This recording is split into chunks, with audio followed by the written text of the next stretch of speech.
I'll pass over to Herb now, who will talk to how we got into this design process. Yeah, so we're going to look at doing the FinOps approval process from Outlook and Teams and not right in FinOps. So really what we're doing is we're giving that manager the ability to easily make approval decisions on the go without having to log into FinOps. Using the Power Platform out of the box functionality, we'll see how FinOps approval process can be automated to improve your organization's efficiency. No custom code, no special licenses. So really, if the managers are living in Outlook or Teams, they don't have to get into FinOps and do stuff. They can just stay right there and make those approvals and with the information that they get. So today we're going to look at a little bit of background from the project manager request that we got, a couple of Microsoft references. We're going to go after a demo and see how that'll look out for us. We're also going to see what is needed to make this happen. So what are the components involved? And then I'll do a deeper dive into the Power Automate itself so we can see the different actions and you can kind of get an idea of what that Power Automate looks like. So a little background is a project manager saw a need to improve the manager's experience for approving or rejecting purchase orders. So they kind of looked at the Microsoft Learn pages. They tracked them down that we listed here. You can see those, and found out that Power Automate could do it. And being I'm a big Power Automate fan and proponent of that, she tracked me down and asked me if I could do a proof of concept and take a shot at it. So let's jump right into the demo. We're going to do a request for purchase order in FinOps. We're going to look at the request in Outlooks and Teams and approve the request, and then look at it back in FinOps again. Very good. So I'm going to take us into D365 Finance and Operations and launch that PO. That'll just take a couple of moments. So launching a new purchase order is something we can do in the finance tools, pretty straightforward. And we're going to use a quite simple purchase order that will have one of the requirements is we have a workflow designed in the background, and we have a policy set in FinOps that says that workflow is being used. So without that, we'd be able to create the purchase order and confirm it directly and move on to receiving it and handling it and so forth. But in this case, we have the setup is pointing to use a workflow. The workflow I'll show you in a couple of minutes is pretty straightforward and simple. Just need to get where I can put in a price and a quantity. So put in a quantity of 15 of these puppies, and I'll be paying $7 each. So this is a very low value purchase order, and the low value is the nature of the specific part of the workflow we're going to use. That'll make sense in just a minute. So at this point, I cannot confirm this because it isn't yet approved. We go into the workflow engine here and launch a submission to request the approval. It's going to populate a form where I can type a couple of words of encouragement to my colleague. Herb, please approve this one quickly. At that, not even a spelling mistake. So submitting that will go into the workflow engine that's resident in ERP, and it's ticking over pretty frequently. I think it's on a 1 minute cycle. So it reads that request and it starts processing, and eventually we won't stop here for long, but eventually it'll list down here when it's evaluated the workflow. It knows that it's a low value and not a high value. It'll list work items for two of us that are the members of that operating group. It'll be Clyde and Herb here as approvers, and when that does that, it'll launch a business event that is going to connect to what Herb is extracting from the other side with Power Automate. So these two requests are now headed for both of us. There are places where we can see that, one of which is right here on the home landing page for the ERP. you can see a list of items assigned to me. But if I'm not a user who's in ERP every day, this isn't too useful and it's not much leverage for me. But Herb is now going to present this to my Outlook inbox and also to my Teams domain. So I'll go back to the deck, I think, and show Herb, show what we're doing. So I'd have access to FinOps, and the user would have access to FinOps with permissions so that they can execute their approval. And the workflow is in place, and the policy is demanding the workflow be used. And then Herb will talk to the rest of it, which includes the Power Apps instance. Yes, we also need a Power Apps instance or a Dataverse where the Power Automate can run and execute those actions and be triggered from that. So the account we use for that Power Automate also needs access to FinOps and Power Automate, or the Power Apps, so it can access FinOps and get that information and also send back that approval once that's clicked on that. So this is just a quick diagram. This is the editor for the workflow itself. And I just want to highlight, if you haven't seen it before, basically between the start and an end, we have the ability to branch on logic. This is logic reading the value of the PO. A low value PO has an approval structure for one of two people to approve it, and a higher value would require both of us to approve it. This is obviously a very simple one, but a lot of companies use this to represent their delegation of authority for governance. So we can branch the logic. We can make different types of approvals in terms of the combination or percentage, et cetera. And then we can specify who the authors are that are able to approve on a given node of the approval.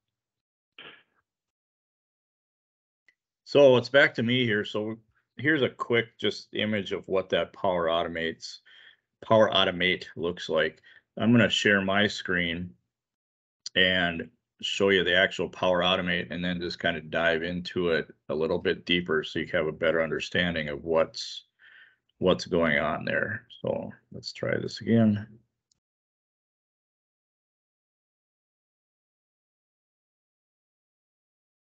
All right, there we go. So here's my Power Automate. You see there's not a whole lot to it, but I did use a few scopes here to combine some actions. So just kind of a quick walkthrough here as we go. We have a FinOps trigger that we've got in place. It's looking for a workflow item within our particular instance. In this case, it's a demo instance that we've set up. And we're looking for a specific business event. So you can see that is the purchase order workflow that we're relating to, and we're looking for the approval purchase event that takes place. Keep in mind, this one for our FinOps is number 63. That number can be and probably will be different in every FinOps environment that there is. It kind of depends on the installation, how much is going on. Maybe you got more workflows than we do, or you have less. So that number, so you got to keep that in mind. The next thing I do is I parse the package that comes back from that trigger. It comes back in a JSON package. We grab that, and you'll kind of see our schema here that we've had to put in here. It tells us the different items that we're getting back, and it's easier for us to grab those by parsing that JSON. Now, my next scope is not necessarily needed, but for our case, we had to do a little bit of workaround because it actually triggered multiple times, and we only want to run this once.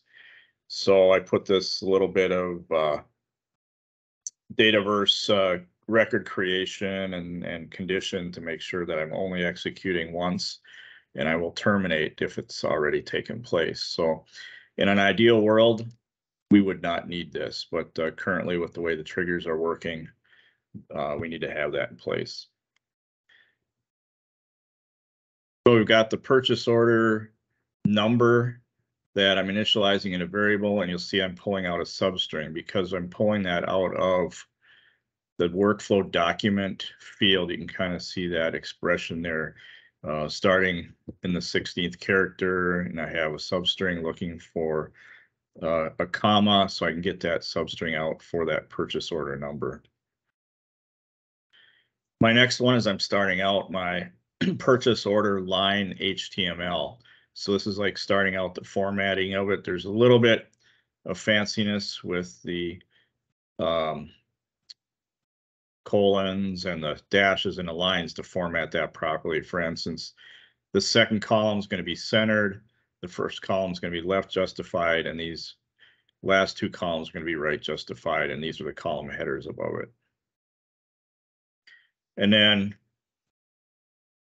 from my understanding of FinOps, is that the total on the PO is more of a dynamically generated number, so I need to calculate that as I go.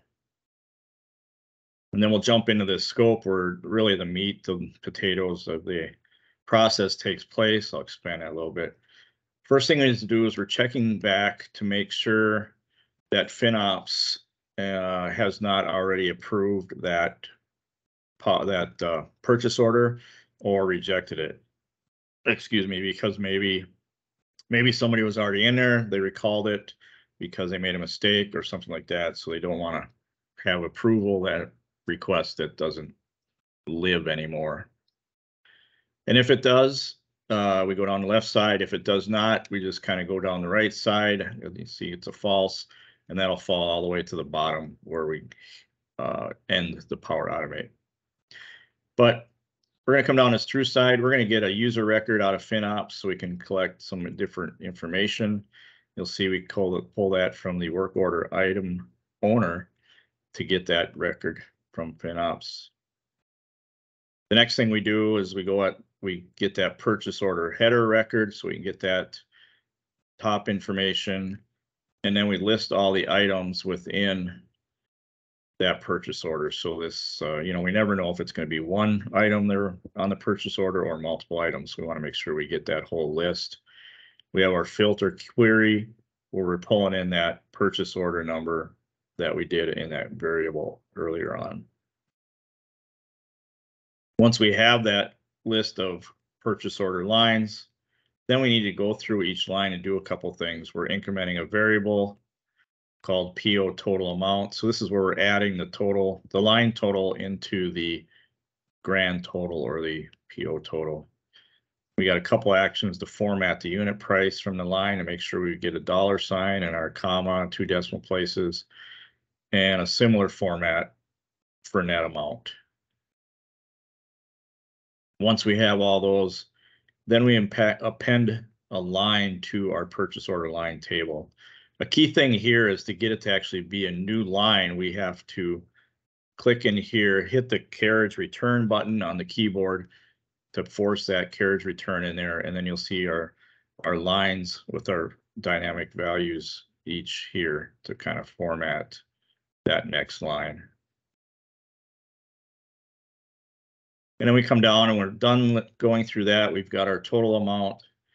So we're going to format that similar we did above with the $sign and decimal places.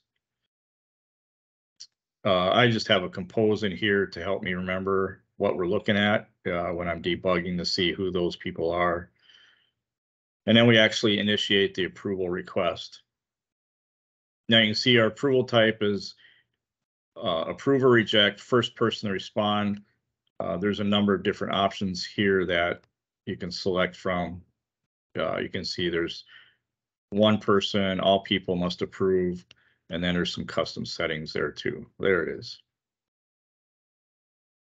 And now if it'll go away.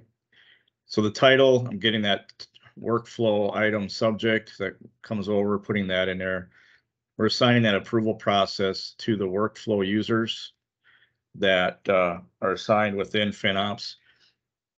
In this case, I put myself in here to make sure I could see each one is coming through, just to do some additional testing and validation that things are working properly.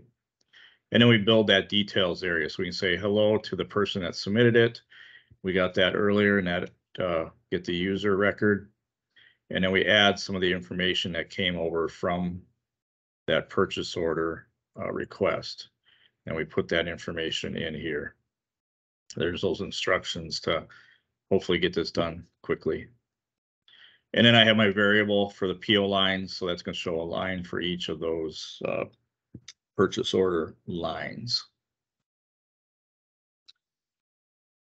I think I got to speed up here. Anyway, there's a link and a link description, and then once it's done, we get that request back and we get into the execute the action to approve that back in FinOps. So what do we got next there, Clyde? Well, I think we might want to show the show it appearing in Teams and or in our inbox. All right, I have one here I can share. Okay. Here's one from a little bit earlier that I had. So this is what it looks like when it comes into Teams. Please ignore all this stuff off the left side here, all my comments, but you can see it's directed to Clyde. We've got that information. Please approve ASAP. Purchase order number, please approve. We've got our information that came in about it. Here we have our link, so we can go directly to that purchase order if we need to see more. And then I can click approve. I can add comments here and click approve. And you'll see it's doing the submitting the response all within Teams. And then I got another notification telling me that it's been approved. So then you'll see here we get approved. And if it's rejected, you would click the reject button and it would say rejected here. And then we get a little bit of history of what took place. So there's a look at that. In a moment, I'll show you where the purchase order approval signifies in the purchase order itself. Right now, it's in review mode until that approval. But what we'd like you to consider is, design your automated workflow. It's not just for governance and your delegation of authority, but you need to use it tactically to keep control of cash as well, as all of us do for our spending. You want to make sure the right teammates are in the flow for the approvals. So that's how that design expresses what you need to do. The Power Plat, there's some things you could look at in our domain of stoneridge.com between workflows. There's a blog on one case, and the other one is Power Platform and Customer Portal, Virtual Agents, etc. And then I'd encourage you to look at tools for cash flow forecasting improvement on the D365 platform. There's some tools to help make that more robust as well. So I'm just going to quickly jump to the PO. Yeah, look at PO 276. That's the one I approved. Mm-hmm. This one right here. So when we sent off for approval, it went into the in process, in review mode, and now that it's approved, this is marked here, so the header knows it's approved, and you can see here the confirm button is available for us to confirm the PO, publish it to the vendor, and move forward. So that cycle, although you got a dose of all the technology that drove it, that means that between Teams and Outlook, we can take the approval request in the ERP and expose that out to the users who we know are frequently not spending a lot of time in ERP, but in fact need to participate in the cash flow decisions anyway.